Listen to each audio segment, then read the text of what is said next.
It's interesting, there's a morale. He says a certain location that humility is a prerequisite to be a repository for Torah. Why is Torah compared to water? Just as water, when it flows to the lowest location. And same thing, Torah, which is compared to water, ain't a Torah niknis or ain't a Torah miskam dato shvelo. Person has to have a humble spirit. So he explains that if you have a vessel and you measure from the outside of the vessel, right? What determines the capacity of the vessel? How thick the walls are, right? The thicker the walls, the lesser capacity it has. If the walls are thin, it has a greater capacity. It says, you mean the more there is of you, there's lesser capacity. As a person is consumed with himself, his ego, his this. Hashem says that means there's less place for me, right? There's no place for me to get in there. But if a person, he exists, but he doesn't exist for himself, he's humbled before Hashem, so there's plenty of room. So that's why humility is a prerequisite to one's capacity regarding spirituality. It's the morale. Okay, we're speaking about the 49 characteristics, qualities one has to have to be that repository, or the one who has the ability to process the Torah.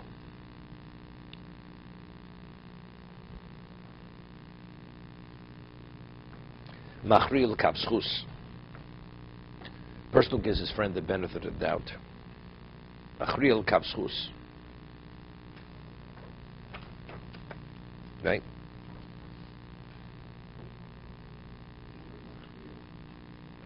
Achra means you sway it. There's a question. You sway the balance. Machril kapschus. So what is that? Right? What's B'tzedek Tishma Misechot? Also, maybe this is also Elokim Nitza B'das Kel. The ability to acquire Torah is based on Siyata Dishmaya. So if the Torah says B'tzedek Tishma Misecho, which seems to be referring to the court, but that even goes on the individual. Judge your fellow favorably, right? Same pasuk. So therefore, if Hashem attaches himself to you because of that, so if that's the case, you have relevance to Torah. Ma'amidu ala emes. So Rashi says, Rodef emes v'shalom ala kol. You pursue truth. What is your interest? What is your objective? What do you want? You want to know what is being said. No, it's interesting. Chazon Ish says that there was one exception, that unless a person, Chazon Ish, we know, there were times he could spend 6 weeks on just one Mishnah. It's a famous story of Chaim Kanievsky. Chazon Ish never had children. And the Stipler is Reb Chaim Kanievsky's mother was the Chazon Ish's sister. His mother was the Chazon Ish's sister. So when they were in Vilna, so they lived in the same courtyard. Family were very close. He didn't have a family of his own, just had his wife. So his sister's children were very close with him. So he spent 6 weeks on one mission in Tyrus. Could you imagine? And the Chazon Ish, where he delved deeper and deeper, and he would repeat it, with a tune, chant the Mishnah. So children, they play, they skip, play rope, jump rope. So in the courtyard of Vilna, after a while, all his nephews and nieces, when they were jumping rope, it was the Mishnah. Those were the words of what they sang when they jumped rope, whatever the Mishnah in Tyrus was. Okay? This is the Chazon Ish. So the Chazon Ish says he's never come across a person who was not a Yorei Shamayim who ever came upon the truth of Torah. A prerequisite to come upon the truth of Torah, you need Yorei Shamayim. That's what he said. There was one case where he felt the person didn't meet the great, and he was like taken aback that for some reason he came upon the truth of Torah. He said something which clearly was truthful. We're not talking about, Breishis Bar Elokim. We're talking about having a certain grasp and coming upon a certain conclusion, which is a phenomenal insight and truth. But he says, no, most certainly you have to be Yorei Shamayim. Why? Because what I understand is, you have to Mamid al Emes. What are you looking for? You're looking for truth. Who looks for truth? You may believe you're looking for truth. So a person is a true Yorei Shamayim. What's his perspective? What's the emphasis of life? What does God want? He fears God, fear of heaven. But if he's not a Yorei Shamayim, so all of a sudden when it comes to Torah, now you're doing it for God. Everything else in your life you do for yourself. And you rationalize and justify. But when it comes to Torah, this is what God's saying. How do you know this is what God's saying? So therefore, Yorei Shamayim is a prerequisite to know, that is the barometer whether you're looking for truth, you're looking for something else. To be continued. You're looking, you said before you go to the Torah, you have to have Yorei Shamayim. It's not possible. If you want to come upon the truth of Torah, the truth, you have to have Yorei Shamayim. How do you have Yorei Shamayim? That's what I'm saying. That when we say the truth of Torah, I'm not saying when you study Mishnah, it says when an ox gores a cow, the owner of the ox has liability.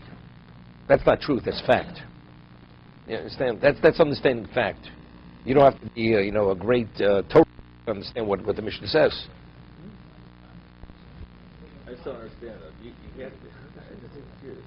If you have Yorei Shamayim, that you can recognize the emes of Torah. Then you will merit. Then you will merit the emes of Torah. But if you don't because you don't have Yorei Shamayim, you will not come upon the truth of Torah. Can't you get Yorei Shamayim by delving into the Torah? We're not saying Torah can't bring to Yorei Shamayim, but until you have it, you're not going to come to the truth of Torah. I see. So, but Torah can bring you to that. Definitely. Okay, so you don't have to have But the Torah you're studying is not going to be at that level where you need that characteristic to come to truth. I'll give you, we have responsive. What do you think they're responsive for? You have because it's not so simple. So that means the response is, it's their encompassing view, and therefore they prove that this is the understanding. Okay. So sometimes the responsive, not everybody, it's not necessarily true. I once told over the story with the Chazon Ish. Chazon Ish never spoke publicly. Never spoke publicly. So but he knew the Torah its entirety down to the smallest detail. The Rambam, with all its, with a level of analysis which is very impressive. So he was a Sheva Brachas. Somebody spoke. Chazon Ish doesn't speak. Maybe he'll give a bracha, but doesn't speak publicly.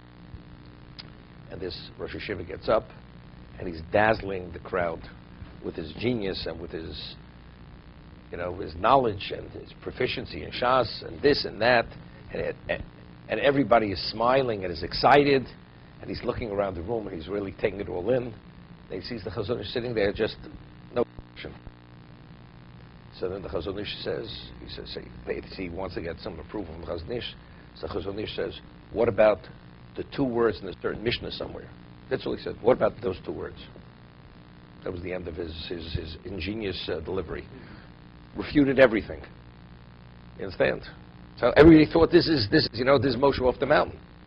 The moment he said, what about those two words? That pulled the rug out from the whole thing. Collapsed. Everything collapsed. But all the people that were also Talmidei Chachamim, they didn't understand what the Chazon Ish did. It may be genius, but it's not true. It's not the truth of Torah. You don't learn anything from the story. You see the greatness of the Chazon Ish.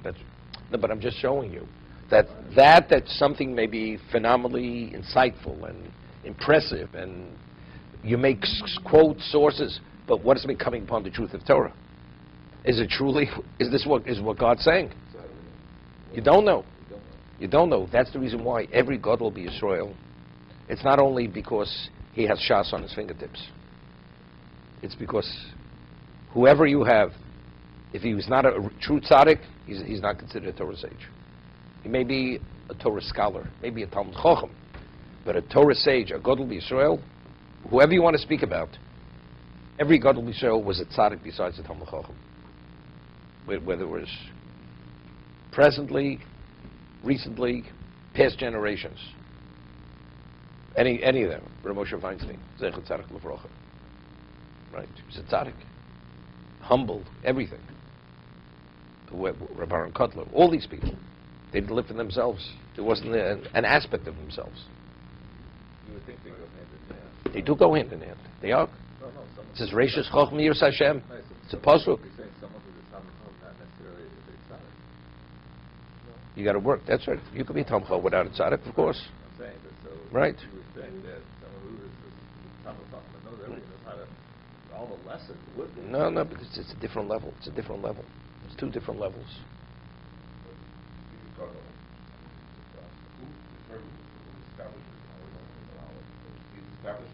Other Gedolim establish him as a Gedolim. If he is acknowledged by other people who are true sages, and they were acknowledged by the previous generation as sages, and then once that is, then the ones who understand, they accept it, because they see. I mean, who identified with the Chazon Ish? You know who identified? Chazon Ish was concealed. Rav Chaim Ozer.